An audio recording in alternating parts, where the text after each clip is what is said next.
Hey, everybody. Welcome back to the Husker Big Red podcast and the Husker Big Red YouTube channel. We're streaming here live today. I'm Chris Peterson of HuskerBigRed.com, and joining me, as always, is Danny Gillette of thegreatcornholio.org. And Danny, we're a little bit farther out here, from this loss. How are you feeling? How's everything? How's everything kind of resonating here over the past couple of days?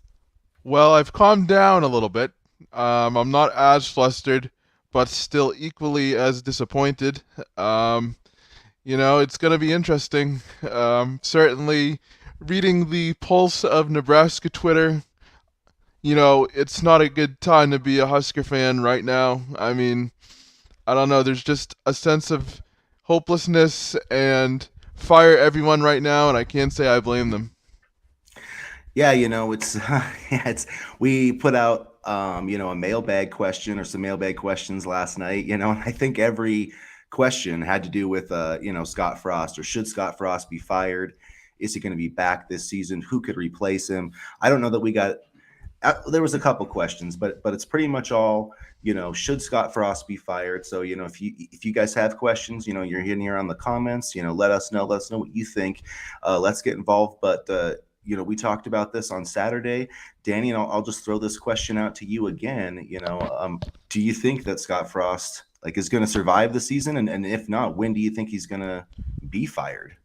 The Oklahoma game is the tipping point. If he loses the Oklahoma game, I could see him being fired before, honestly, before his buyout kicks in, truthfully.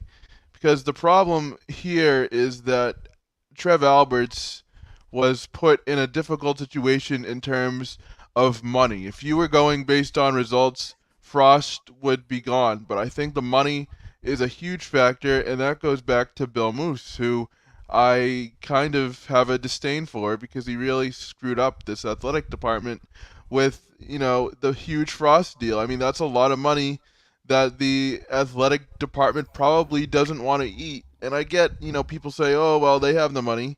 Well, sure they do, but I mean, that's still a large chunk of change that the athletic department is going to have to eat, which is why, and I said this on Saturday, I was a little bit surprised that Alberts wanted to hitch his wagon, so to speak, to Frost and give him one more season. I was in favor of it, but after 3-9 last year, that was his chance to start over, so to speak, and now he's in a bit of a pickle. Yeah, he definitely is. And, I tweeted something last night, because there was even talk of Scott Frost getting fired on Sunday. I mean, I don't know if you saw that, but there was some different rumors going around about Scott Frost actually not making it to this week's game. And, I didn't think that that was going to happen, but I definitely agree, about the Oklahoma game, kind of being that tipping point. And, I said something about, Trev needs to give Scott Frost the old college try for this season. And what I meant by that is not, he's obviously had 4 years, but I think if you're going to reset the entire coaching staff and bring in all these guys, at least give him a month or so to see if he can get it figured out. And I think, if Nebraska plays well against Oklahoma and they lose in a close fashion, then I think Scott could still hold on to his job. But I think if Oklahoma just manhandles Nebraska and it's clear that Nebraska can't compete at that level, then I think Trev would really have to almost be forced to, at that point, pull the trigger on firing Scott. Yeah, when you said give Scott the old college try, that certainly got a interesting response on Twitter. And Chris was talking about this season. He wasn't talking about in general. I mean, because and I've been thinking about this just from a program standpoint. Firing a coach and bringing in a new coach requires a whole set of development in terms of building recruiting connections again, implementing an offensive style again, the attrition from players that may not want to be here because their position coach is gone, especially in today's day and age with the transfer portal and how players can, make up their minds so quickly. So there's a lot more to firing a coach than just, fire him and he's gone and we start winning. It's going to be another rebuilding process. And then, and I hate to say this, but fans will want that coach gone if that coach starts losing because they have to rebuild the program again. So we are really in a rock and a hard place here. Yeah, it's just a bad, looking back, I saw an article on ESPN, that was talking about like the 10 losses over the years that have led to, Nebraska being in this situation. And it really has been just kind of a downward spiral. What one stat I saw that was pretty baffling though was, Bo Pelini got fired, I think, with a 67-27 record or something. And the tweet was that Scott Frost was going to have to win basically, even if he won his next 50 games in a row, he still wouldn't have as good a winning percentage as Bo Pelini. So that shows you how far this program has fallen off just in the last 5 years. And yet, I think that Trev is definitely, trying to hang on at least till October 1st, but maybe some boosters will step up and offer to pay the extra buyout just to get rid of Scott. And those same boosters that, may pay hypothetically the money to buy out Scott better be ready to pony up when looking for a new coach because I'll be honest, this job is not attractive right now. I mean, 5 coaches in the last 20 years, there's got to be some sense of stability. And this is what I think is a positive and negative about passionate fans. And we have some of the, probably, I'd say, the most passionate fans in the country. You know, when you win and things are going good, it's going to be awesome. But until then, there's going to be a lot of scrutiny. And I think, you know, even if a new coach came in, scrutiny would just continue to follow. I mean, there's been no stability at this program, and it's just, it goes to show how difficult it is to attain that success and that consistency, like, say, in Alabama, for example, where they've just been able to maintain that level of success for what, almost 2 decades now? A decade and a half? Yeah, Nick Saban went there in 2007, and I remember his first year they were like 6-6, I think. They barely made a bowl game, and then after that, next year they were in the SEC championship game. And so coaching, it really does. I mean, look at Michigan. Michigan was an absolute dumpster fire under Brady Hoke. I mean, you look at Rich Rodriguez and Brady Hoke. Those Neither of those coaches were successful, and Michigan was basically where Nebraska's at in the Big Ten East. They couldn't compete against Ohio State or Penn State or Wisconsin. I mean, those teams were running over Michigan, and you get a competent head coach, and almost overnight it changed. And that's what Nebraska needs. That's what we thought we were getting in Scott Frost. That didn't work out. It hasn't worked out. And frankly, I don't know how people can still defend him. I don't know how people can still sit there and say he needs more time. Like, that's bullshit. He's had enough time. If you can't get this figured out in 4 years, you can't recruit. I mean, I could understand if he'd won like 6 or 7 games or something, but I saw people talking about comparing Scott Frost to Clay Helton at USC. Like, are you kidding me? Clay Helton's won conference championships. He's been to the Rose Bowl, for God's sakes. Scott Frost has never beaten a top 25 team in 4 years. So, like, it's baffling to me. I don't know. Can you understand people still, defending Scott Frost at all at this point? Kind of, because to me it goes back to who are we going to get to come here? I mean, from an outsider's perspective, taking away everything that, fans feel and the frustration that we feel, who's going to want to come here? I mean, like you just said, Bo Pelini had what, a 67-24 record and he was gone. And yes, Bo had his problems, but if you're just looking at it from a national perspective, 5 coaches again in 20 years is not good.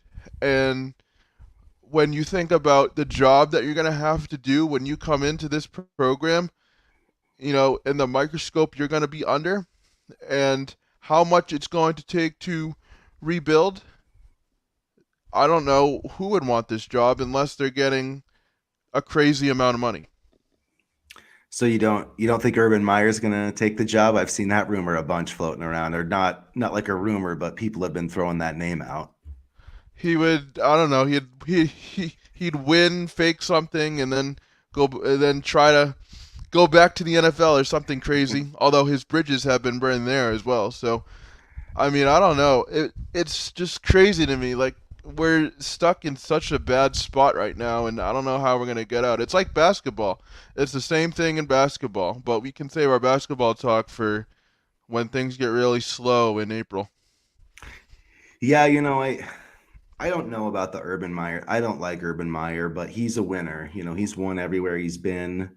I just don't know that he would be a fit at Nebraska. But people kind of ran Bo Pelini off a little bit because I think he got sick of the fans having just unrealistic expectations, and he was right. I mean, looking back at it, Bo Pelini had this program exactly where it should be, and frankly, the goal should be to get it back to where it was. I mean, I understand Nebraska should be competing and having a chance to win the Big Ten West, but this program's not going to be Ohio State. It's just not going to be. Tom Osborne, to steal what Rick Pitino said, Tom Osborne's not walking through that door, and Tommy Frazier's not walking through that door. Amon Green, those guys are gone. Those days are over. Nebraska needs to figure out an identity. It needs to start, setting realistic expectations for what can be achieved. But that being said, I still think that this program should and could be the class of the Big Ten West. We just need to get a competent head coach. It makes all the difference in the world. So, I mean, we've talked about that. That's been one of our most asked questions. And I think that is a really tough question because this isn't, this isn't Alabama or Ohio State or USC. So Danny, who do you think is like one or two realistic candidates that you could actually see coming to Nebraska and taking this job? Well, I think you said one on Saturday in Matt Campbell. I mean, he's got an impressive resume, and I think he could, help build this program because he did it at Iowa State, and that's what it's going to take. It's going to take a coach that knows how to build, a coach that can establish connections, and the other part of it is we're going to need a coach that can continue to establish connections in the state of Nebraska. Because right now, the staff has been better at doing that, and they're trying to build more roads to, high schools in the state of Nebraska. We'll see if those last, if this staff lasts, but um, I'd say Matt Campbell. I don't really have a second choice, but I will say that there are some aspects of this coaching staff that are going well right now, such as those made in recruiting and the ties to the state and trying to get those back. So it would be interesting to see, you know, who would come in and be able to do that job and also be able to compete with Clay Helton and also UCLA down the line because they're coming. Yeah, it's going to be interesting. I don't. Yeah, Matt Campbell, I think would be. Like I've said a couple times, he would be number one. Lincoln Riley, not Clay Helton. It's early in the morning. My bad. I said Clay Helton, but Lincoln Riley. Yeah, and I totally missed it, but we were on Clay Helton. But yeah, I think Matt Campbell. If I could have one coach, like if I had the genie in the bottle, and I could pick one coach to be my guy, he would be it, Matt Campbell, because I just think he's recruited well in Ames, and that would make sense for Omaha and Lincoln are the two big areas next to Nebraska, so that's not super fertile recruiting ground. So he's kind of worked with that, and he's a great developer of talent. He's got a lot of good players to the NFL. But one guy I've constantly said, and I'm going to continue to say it, I think Nebraska should go steal Jim Leonard from Wisconsin. Damage the Badgers, take them down, and get a guy who actually knows what it takes to win in the Big Ten. I think he would be a great fit. I think he would recruit really well, and the dude knows how to coach. He's going to be a college head coach soon, and Nebraska needs to jump in on one of these guys that hasn't become a big name yet. And here's a name that I've heard in a couple of the Nebraska chats I'm in that I wanted to run by you. Uh, Jamie Chadwell over at Coastal Carolina. He's been able to build that program in an incredible fashion. I mean, they've always had a successful tradition, and one of my friends actually worked on his staff a couple of years ago, and Chadwell's been able to build that program up and get it to be a nationally recognized program. I mean, I think Chadwell's recruited well, And he's really been able to build a strong foundation with a program that needs that foundation. What do you think about that?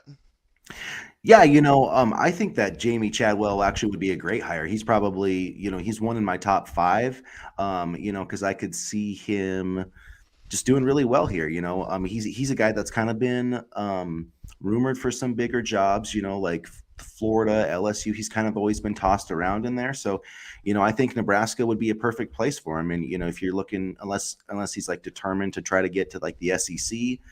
I could see him making the jump to Nebraska. Would make perfect sense. I think that's the kind of guy, either a proven head coach like that or a up and coming coordinator. I think that's the best option for Nebraska. I saw a thing where it was like Nebraska. Oh, Dabo Sweeney's on the list. If you think Dabo Sweeney's coming to Nebraska, you've absolutely lost your mind. And if you're like quoting sourcing within Nebraska, like if Nebraska's going to try to go after Dabo, like that's stupid. That's just the dumbest thing I've ever heard. There's no chance Dabo Sweeney is ever going to, if he wanted to coach somewhere else, he could go almost anywhere in the SEC. Why in the hell would he come to Nebraska? Like it's just, people are delusional. And that's the problem, I think.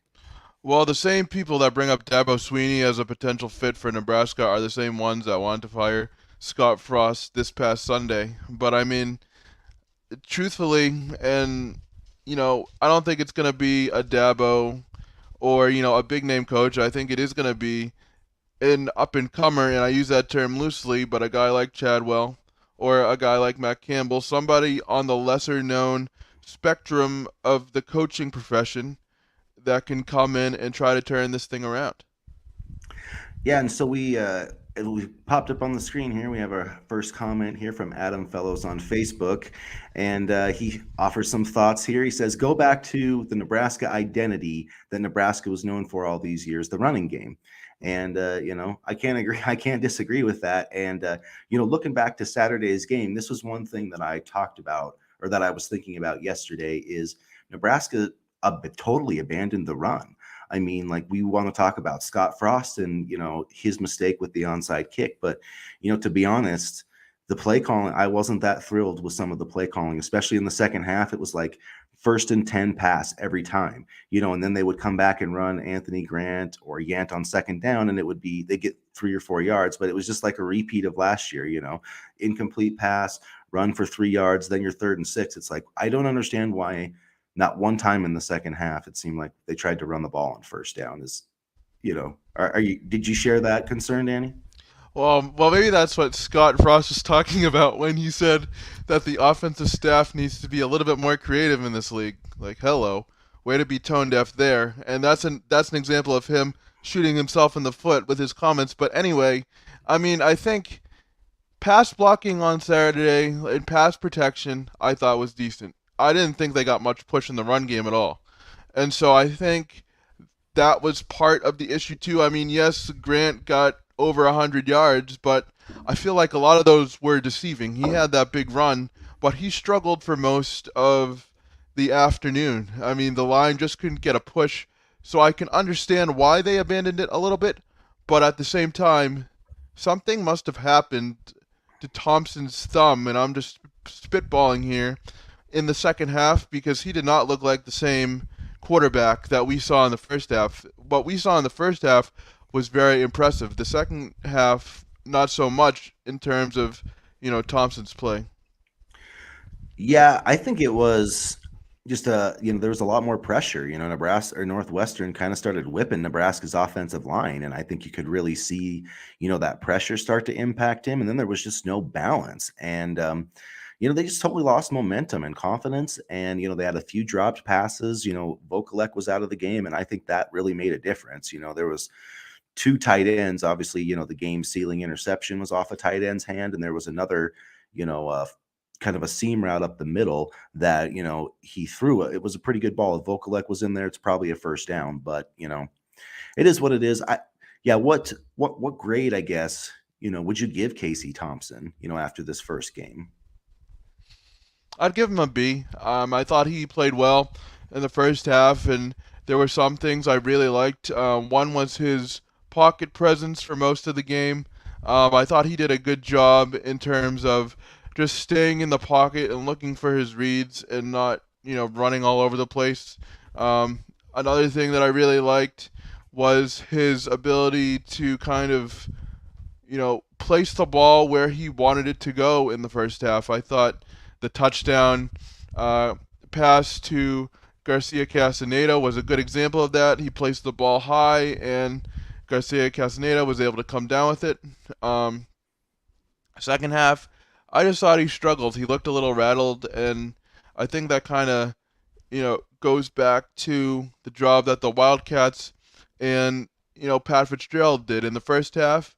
That was a little bit of the feeling out process for Northwestern in the second half. I think they kind of figured out, okay, if we just stick to what we do, we can rattle Nebraska.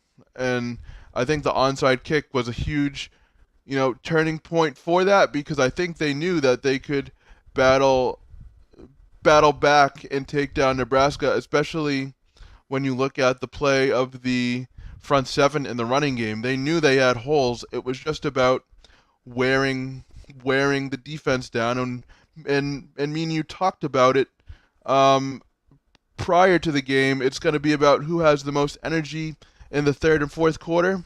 That battle was won by Northwestern. Yeah, it wasn't even close, I mean, and Nebraska just it never recovered from that onside kick, and we talked about that. But it's crazy. We see we have Bruce Cunningham commented on Facebook, when we were talking about our coach search, most delusional fans in the country. And it's crazy because, we're sitting there after Casey Thompson made that like escape play and they ended up getting the lead. It's like, I guarantee you, we were all thinking like, man, this team's gonna win the Big Ten West, or at least like this is a Big Ten West championship team. I saw one tweet that was like, oh, Nebraska, college football is back. Nebraska goes from being a national title contender to Scott Frost being fired in the span of 2 hours. That's college football. That's why we love it. But yeah, we are a little delusional. I'm not going to lie, though. When I saw Casey Thompson that first quarter, I was feeling pretty good about my season prediction of 9-3, and now I'm not feeling so good about it. No, and I know this season feels like it's over after one game, but we still got a lot of football to be played. There's still a lot of time to get the ship rolling, the ship sailing, whatever you want to say. But honestly, the big worry for me heading into, this next game and even these next two games, even though they're against lesser teams, is the defense. They didn't look like they knew their left from rights on Saturday, and it was an absolute mess. And I'll have to eat some crow here. I thought Shenander made improvements, and I was praising him, but I think what we saw on Saturday was a defense that last year was covered up by veterans like Doman and Ben Steele and guys like that who were able to cover up for some of the deficiencies. Now that those guys are no longer there, well, we saw, maybe a turn back the clock moment to the defense that, unfortunately, Shenander has become known for. Yeah, I mean, you look at the box score, and it's just a sad sight. Northwestern racked up 528 yards of offense. I did not see that coming. I did not see they had 214 yards on the ground, 4.7 yards per attempt. I mean, it just was kind of mind-boggling that Northwestern, Helinski, I mean, he looked like an all Big Ten quarterback. I don't think we got a sack the entire game, unless I'm mistaken. But that was the defensive line really disappointed me. I thought the defensive tackle play, Feast, I thought he was horrible, honestly. I don't even know why that dude started the game. I think he needs to be benched. He got just shoved around inside. I think his black shirt should be yanked. He's tried hard, but try hard doesn't do anything for me. Devin Drew and Stephon Wynn need to be the starters inside. I think Ty Robinson was absolute garbage. He did nothing on Saturday. After he talked about how he was going to, this was a breakout season for him. I just thought he disappointed. Garrett Nelson, I saw him with some effort, but he didn't play well. I thought the Reimer defensive didn't play line, well. Reimer uh, didn't. He was very disappointing, and so was Nick Henrik. I thought he was extremely disappointing. And it goes back to that personnel. Why did we have X personnel out there? Like on that final drive offensively, I'm sorry, but why did we have Oliver Martin out there? I mean, you don't have Oliver Martin out there on the final drive of the game, and he did the same, stuff he did against Wisconsin last year. I mean, was that a bad throw by Thompson on the interception? Yeah, but he didn't even turn his freaking head. So, you know, just more personnel mismanagement that really, really cost them this game, and I think Northwestern knew it. Yeah, and you're totally right. I had that same question, like, why is Oliver Martin out here? He just yeah, it wasn't a horrible throw by Casey Thompson. He just didn't make Oliver Martin didn't make a play on the ball, and I don't know why. This is like his third year. He's been playing college football for forever. The dude's never done a goddamn thing. Put him What on did the Michigan bench. see? What did Michigan see? Yeah, I don't know. He had one good season actually at Michigan, and then he's just got hurt a bunch. I think he went to Iowa and got hurt. I mean, or maybe did he just transfer? I can't even remember all the places. Maybe he just transferred from Michigan, but it's been a weird deal, and I just don't see why Nebraska's playing him. Trey Palmer, Marcus Washington, Castaneda, Lante Brown, all those guys are better. I mean, throw Bonner out there over Oliver Martin. What does he bring at this point? Why are they still trying to play this guy, especially when they've got Brody Belt? Well, and that's funny. I was just gonna say, people were kind of raising eyebrows when Mickey Joseph said that Brody Belt was one of his most impact players, but I thought Belt played, you know, decently well on Saturday, and he's a walk-on. So what does that tell you? I think he was a former walk-on, if I'm correct. Is that right? Yeah, I believe so. But I think some guys they just know their role. They're like, hey, I'm a ball. I'm going to catch this ball. I'm going to do the little things. You need to have those players, but there's a difference, between a guy that's being, you don't ask your role player to be your star player. You know what I mean? It's like you're not gonna take your janitor and be like, "Hey, I'm going to have you be the CEO for today." That's just Yeah. not how it works. So I just don't understand, the play calling and yeah, some of the personnel issues and I don't know.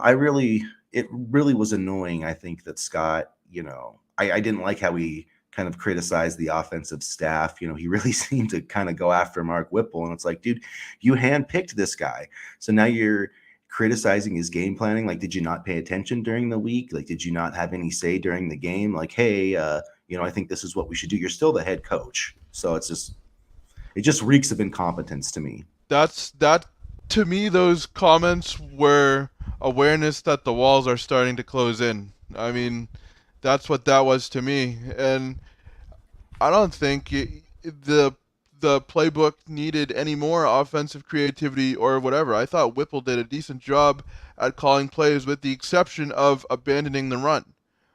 The personnel mismanagement was the biggest factor to me. I thought, that really cost Nebraska a chance to move the ball down the field quickly and, you know, get sustained drives, because the offense was completely, you know, off their game in the second half, and it was frustrating to watch. And on the subject of personnel mismanagement, what went on with Ramir Johnson to the point where he didn't even play? I saw that he was on kickoff return, but why didn't he have a bigger role? Yeah, I don't know. I've heard there's Twitter rumors that he got into some spat in a bar. I have Casino no idea. fight or Yeah, something. I mean, I feel like that stuff doesn't come out of nowhere. I don't know, but it's like, okay, he still was on kickoff return. So yeah, I don't know. I guess I can understand if he had some incident and they're not playing him, but if not, that's just that's just really stupid. If they didn't play him more, but sit him for I don't know. I guess I don't know the situation. So, if he really did get into some type of altercation, I could see him not playing, but then why have him on kickoff? You know what I mean?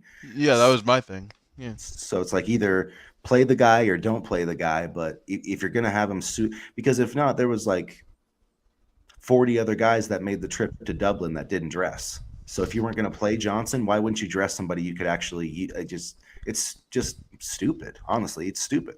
And also, somebody asked me, why didn't Yant see the ball more? Because he absolutely tore up Northwestern last year. And, that's a good question. I believe he had, what, 3 carries for 5 yards, if I'm not mistaken? So, I don't know. Let's see. Yeah, he had 3 carries for 5 yards. AJ Allen had 3 for 7. And Grant had 19 for 101, obviously, but you take out but still, he still didn't do that. 18 carries for 55 yards on his other. So I mean, you're gonna have some attempts where you're averaging, less than 4 a carry. It's about getting those bigger runs. So 31 rushing attempts for 110 yards. That's not enough. You can't get out rushed by 100 yards and think you're going to win the game. I mean, I don't. It just doesn't really matter who your quarterback is or whatever. You're not going to get run over like that and have a very good chance to win. And you have to have a consistent rotation. Like me personally, I don't want Grant necessarily. I know he's the starter, so to speak, but I'd love to see a little bit more, evenness, if that's a word, in terms of carries. You brought these guys in to play football. You brought them in to play football and make an impact. And listen, I'm tired of the, oh, we don't want to use 4 games. He'll lose his red shirt. So what? You need to win right now. I want to see these guys play. That's why you brought in a guy like Brian Applewhite, and that's why you brought in talented running backs. If they're just sitting on the bench, what good is it? Yeah, and yeah, there was a lot of things that just didn't make sense. But I guess my biggest concern, which we've kind of already talked about, is the black shirts. I mean, offensively, yes, things could have been better. They could have executed better in the second half. But for the most part, if the offense looks like that and they've got Vokalek and everybody, I think the offense is going to score over 30 points a game. I think this is going to easily still be the best offense of the Frost era. If Whipple and everybody are in place for 12 games, but defensively, man, they got one hurry, one Tommy Hill on a blitz. That was it. Nobody sniffed the quarterback. O'Shawn Mathis didn't start the game, didn't make a single play. I mean, it just, Caleb Tanner did absolutely nothing. Garrett Nelson basically did nothing. Like I think that's the biggest concern. We talked all offseason about, last year they only got 20 sacks. They had to get more sacks. They're going to get more sacks this year. And the pass rush looked worse than ever.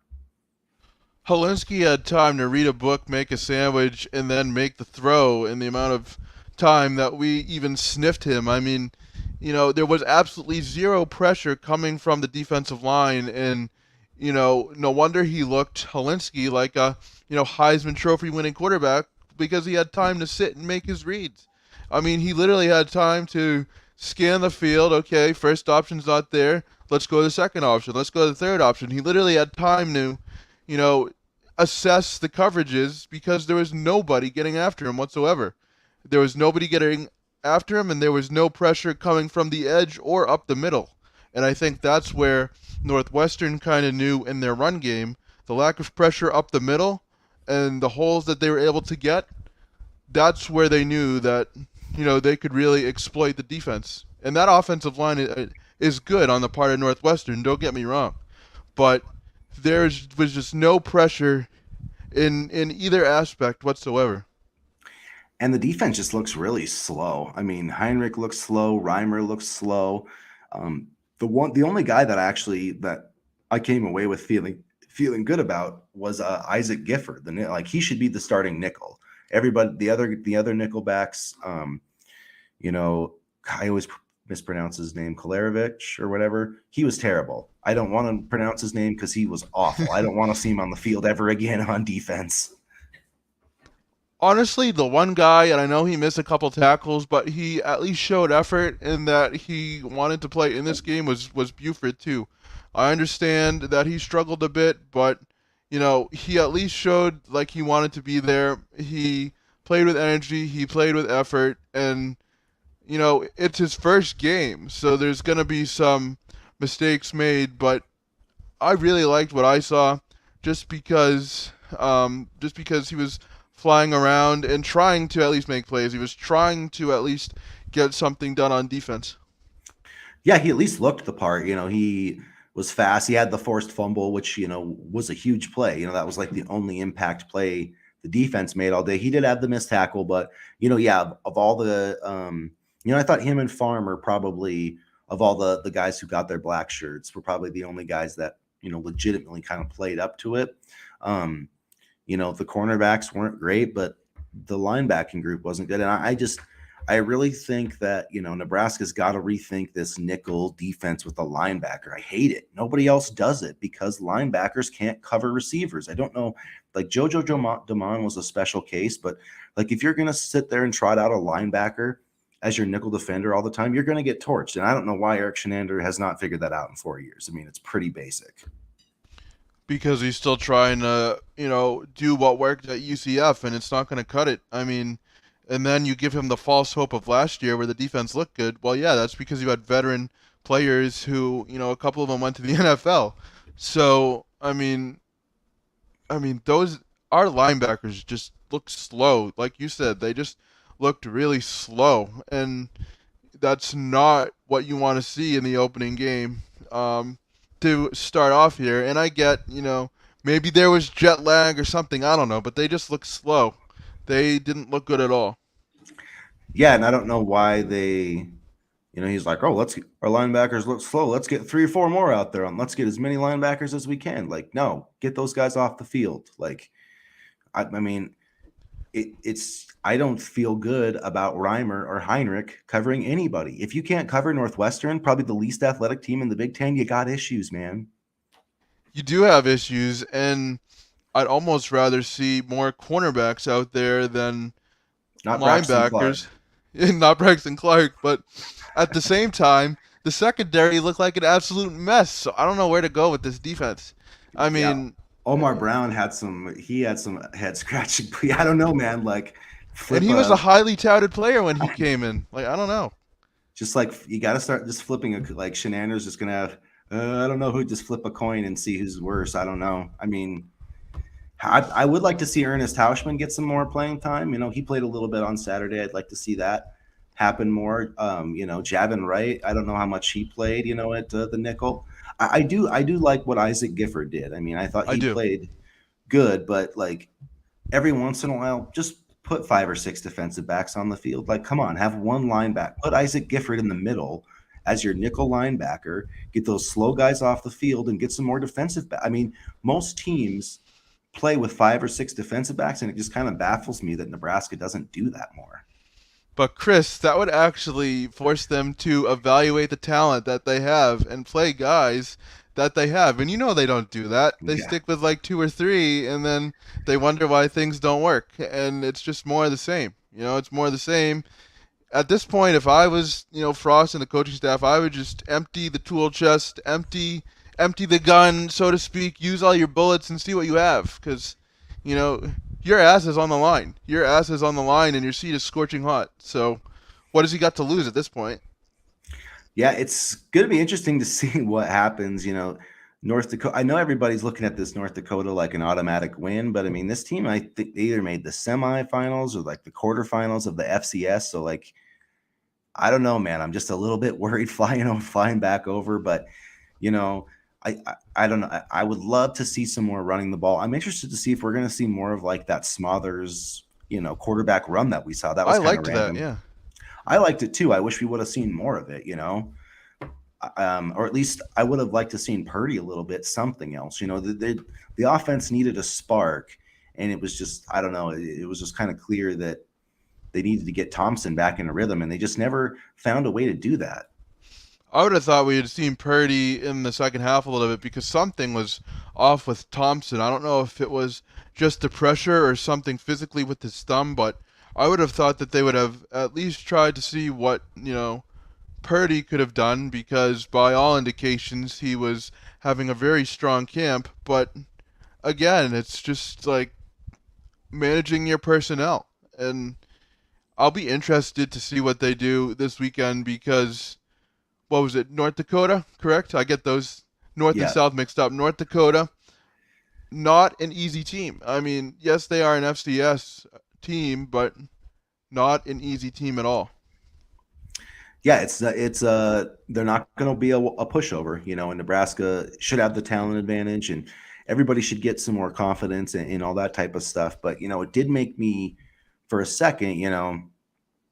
Not Northwestern didn't need a dual threat quarterback, but it is nice when you're struggling on offense, and you're having troubles moving the football. It's nice to have that quarterback that you can run and get 5 or 6 yards. And that's why I wouldn't have minded to see, like Purdy, because you could run him a little bit, and then if the defense did start coming, I mean, he's got a good enough arm that he could still throw it down the field. Smothers, I don't trust his arm that much yet, but I would like, but that's the thing about Casey Thompson. He is not much of a runner. So, we do kind of lose that from, where we had Adrian Martinez doing that last year.